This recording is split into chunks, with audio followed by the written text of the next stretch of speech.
नमस्कार, Ujjwala home kitchen मध्ये तुमच्या सर्वांचे पुन्हा एकदा खूप खूप स्वागत आहे।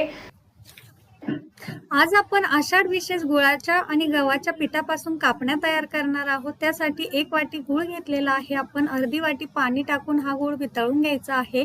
2 ते 3 मिनिटं गॅसवर पाणी गरम करून घ्यायचं आहे।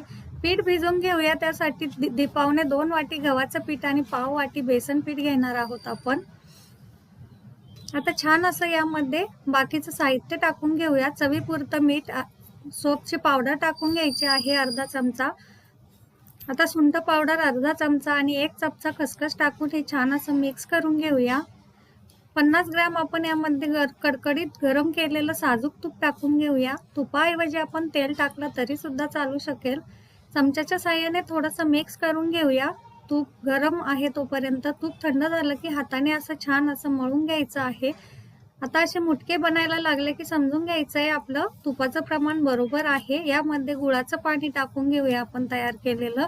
थोडं थोडं करून पीठ भिजवून घ्यायचं आहे। छान असं निब्बार पीठ भिजवायचं आहे आपल्याला। लूज पीठ ठेवायचं नाहीये, नाहीतर आपले कापणे या लूज पडण्याची शक्यता असते। छान असं मळून मळून मऊ करून घ्यायचं आहे। मऊ झाल्यानंतर आपण हे असं थोडंसं रोल करून घेऊया ह्याला, म्हणजे याच्या चिरा पडणार नाही। छान असा रोल झाला की 5 ते 10 मिनिटं आपण ह्याला झाकून ठेवूया। 10 मिनिटांनंतर आपण हे झाकण काढून घेऊया। पुन्हा एकदा छान असं मळून घ्यायचं आहे। याचे असे छोटे छोटे कट करून घ्यायचे आहे। आता याच्या लाट्या लाटून घ्यायच्या आहे आपल्याला। ह्या फारही पातळ किंवा फारही जाड लाटायच्या नाहीये। मध्यम आकाराच्या लाट्या लाटून यावर खसखस टाकून घेऊया। 4ही कडा आपण कट करून घेणार आहोत चाकूच्या साहाय्याने। खसखस टाकून घेतल्यावर पुन्हा एकदा लाटून घ्यायचं आहे, म्हणजे खसखस तेलात पडणार नाही तळताना। आता ही 4ही साईडच्या कडा काढून घ्यायच्या आहे आणि आपल्या आवडीच्या आकारानुसार आपण छोट्या मोठ्या आकारात या कापण्या कापून घ्यायच्या आहे। मी येथे शंकरपाळ्याच्या आकाराच्या कापण्या कट करून घेतल्या आहे। एक एक करून सर्व कापण्या कट करून झालेल्या आहे।